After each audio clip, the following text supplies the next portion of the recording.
gusto me da saludarte, mi querido José Medina Mora, presidente de Coparmex. ¿Cómo estás? Muy buenas noches. Muy buenas noches, David. Qué gusto saludarte. José, ¿cómo se ve la economía? ¿Cómo se ve el país en pues ya ha entrado el año, pero cómo se ven las cosas? Sí, bueno, por un lado, David, somos el único país de América Latina que no hemos podido recuperar el nivel de la economía previo a la pandemia. Recordarás que hubo esa caída del 8,5% en el 2020, un rebote de solo el 5%, y aún con el buen cierre del 2022 de 3%, pues no hemos alcanzado ese nivel. Esperemos que en este 2023 alcancemos el nivel de la economía. La realidad es que hay grandes oportunidades de inversión en el país, para el país. Sin embargo, estas están detenidas por la falta de certeza jurídica, y esto, pues, una buena parte derivado, recordarás que cuando se firmó el Tratado de Libre Comercio con Estados Unidos y Canadá, el TEMEC, nos comprometimos a dar condiciones de igualdad a las empresas estadounidenses y canadienses. Sin embargo, después se aprobó la Ley de la Industria Eléctrica, que le da prioridad de despacho a la Comisión Federal de Electricidad, y eso es lo que ha detenido inversiones tanto en el sector eléctrico como en otros sectores, pero que también requieren electricidad. Mira, perdón que te interrumpa. Hoy, por ejemplo, CFE presume, es que llegamos a un acuerdo con Sempra y con Carso Energy para este gasoducto para llevar gas natural tan importante. Pues se paró a principios de esta administración por la Comisión Federal de Electricidad y la Secretaría de Energía, que pusieron una gran cantidad de problemas y ahora lo presumen como gran éxito. Pues gran éxito hubiera sido hace 3 años. Sí, de alguna manera, qué bueno que ahora se hace, aunque como bien lo señalas, David, esto debió haberse llevado a cabo hace 3 años y no haberse detenido. O sea, en realidad, en esta parte, en la actuación de la Comisión Federal de Electricidad, ahora acabamos de ver este incremento de tarifas, que si bien es de 7.1%, que si bien es cierto es menor que la inflación de 7.94%, en realidad las tarifas eléctricas no nada más podrían mantenerse como estaban, sino inclusive podrían bajar si se eliminaran estas restricciones a la competencia en suministro básico y se permitiera la incorporación de más energía limpia y renovable al sistema eléctrico nacional. Es decir, se aumenta la oferta y con eso pues se logra bajar los precios. Sin embargo, siguen estas restricciones, con lo cual pues se afecta ahora al consumidor, sobre todo a los hogares y bueno, a la micro y pequeña empresa es a la que más le va a pegar en este aumento de costos, que seguimos con inflaciones altas, David, que pues todavía la expectativa es que todo el 2023 tengamos estas inflaciones altas, irá bajando muy lentamente. La expectativa es que pudiera bajar del 6% hacia fin de año, pero este tipo de acciones pues son las que van retrasando precisamente el que pueda bajar más rápido la inflación. Hasta ahorita la expectativa será hasta el 2024 en que logremos esa meta del Banco de México de 3 más menos 1%. Aquí lo dices muy bien, o sea, aumentar las tarifas sí es ligeramente menor a la inflación, sí, cierto. Pero las tarifas eléctricas son uno de los grandes precursores del avance de la inflación. Si el gobierno está utilizando subsidios en el lado de la gasolina, también pudo haberlos usado en el lado de la energía eléctrica.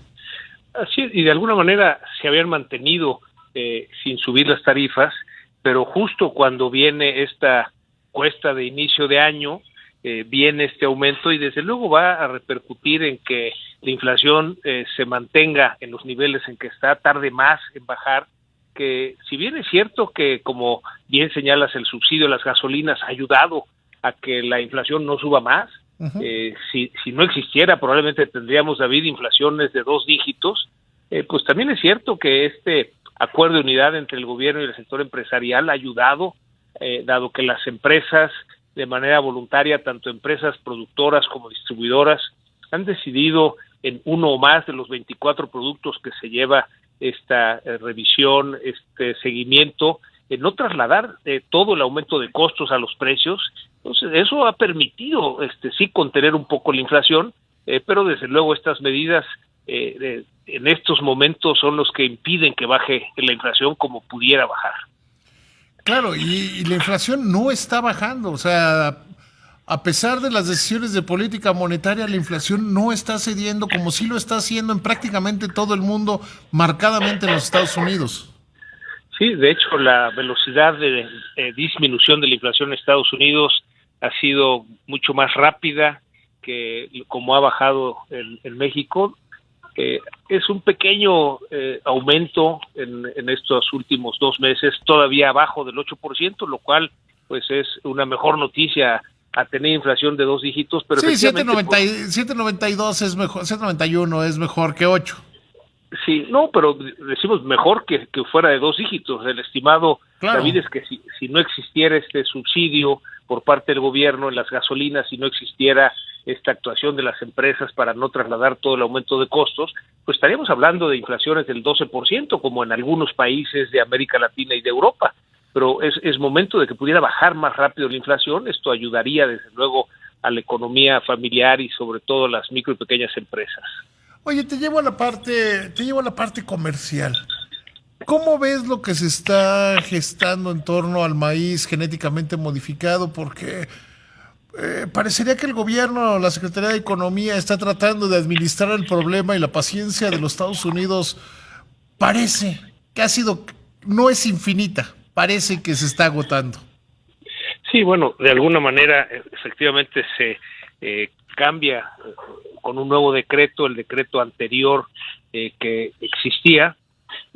Sin embargo, pues habrá que ver si los Estados Unidos consideran que esto es suficiente o todavía no cumple con lo que firmamos en el Tratado de Libre Comercio, porque de alguna manera, aunque se anunció que se suaviza este decreto contra el maíz transgénico, pues ahora prohíbe el uso y solo permite para consumo animal. Entonces, sí habrá que ver cuál es la respuesta de Estados Unidos en este diálogo. Ojalá se resuelva en esta instancia, que es la solicitud de consulta, y no tenga que irse a paneles internacionales en donde pues el riesgo de perder al no cumplir lo que firmamos en el tratado, en el TEMEC, pues sería probablemente el que pusieran aranceles a las exportaciones mexicanas, lo cual sería pues realmente un golpe fuerte a la economía, todavía más fuerte, porque ese es el motor que ha tenido la economía mexicana, David. A mí me llama especialmente la atención porque si ves durante la pandemia, durante los últimos años, pues el único sector que le ha ido bien es el sector primario. Sí. Y hemos visto cómo han podido exportar y podido crecer básicamente la mayoría, y parecería que es otra vez ponerle el pie a lo que va a estar bien y después, años después, como en el caso de que hablábamos de CFE, decir, estamos logrando un gran avance cuando el avance sería no habernos detenido.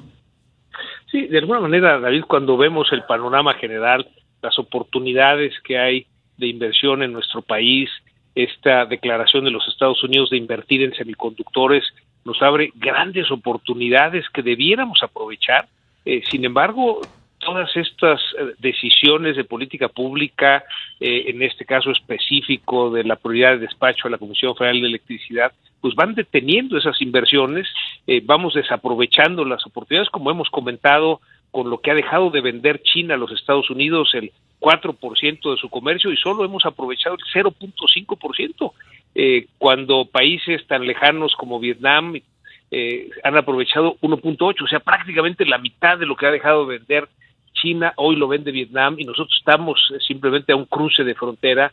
Es decir, no estamos aprovechando esas oportunidades que se nos dan para poder reactivar la economía, para crecer más, para generar más empleo. Y bueno, como bien dices, las oportunidades pasan, ¿no? Y después de muchos años será difícil recuperar lo que se podría hacer si se hiciera en estos momentos. Porque además no hay una intención del gobierno de aprovecharlo. Quienes están llegando o solos en la relocalización o de la mano. HSBC recientemente trajo 400 empresarios chinos, pero se necesita más que eso, se necesita más que presumir que ya viene Tesla, sí o no, ¿no? Sí, de alguna manera la postura de Estados Unidos en la Junta, en la reunión trilateral, fue muy clara de la decisión de invertir en semiconductores, pero también dijeron necesitamos a México y a Canadá para no nada más surtir materiales, sino también para invertir en la fase final de los procesos. Serían inversiones muy importantes para nuestro país que nos ayudarían en el crecimiento económico, en la generación de empleo, que finalmente es prosperidad, ¿no? Para el país, que ojalá aprovechemos. Sin embargo, no se ve que haya esa intención de hacerlo con la oportunidad que se requiere. Sí, porque parecería que estamos más ocupados en tapar hoyos que en abrir oportunidades, ¿no? Sí, y son hoyos autocausados. Sí, de alguna manera se van haciendo esas pequeñas correcciones cuando podría darse pues un amplio apoyo a las inversiones. Si bien es cierto que siguen llegando inversiones al país, una buena parte son reinversión de utilidades, pero también ha llegado algo de inversión fresca, pero cuando comparamos con lo que podría llegar si simplemente cumpliéramos con lo que firmamos en el Tratado de Libre Comercio, en el TEMEC, pues estaríamos hablando de proporciones mucho mayores, de un crecimiento no nada más para recuperar lo que teníamos antes de la pandemia, antes de esta administración, sino tener ya un crecimiento mucho más importante a estas alturas de la administración. Eso es fundamental. Querido José, te mando un abrazo con mucho cariño y con mucha admiración. Que te vaya muy bien.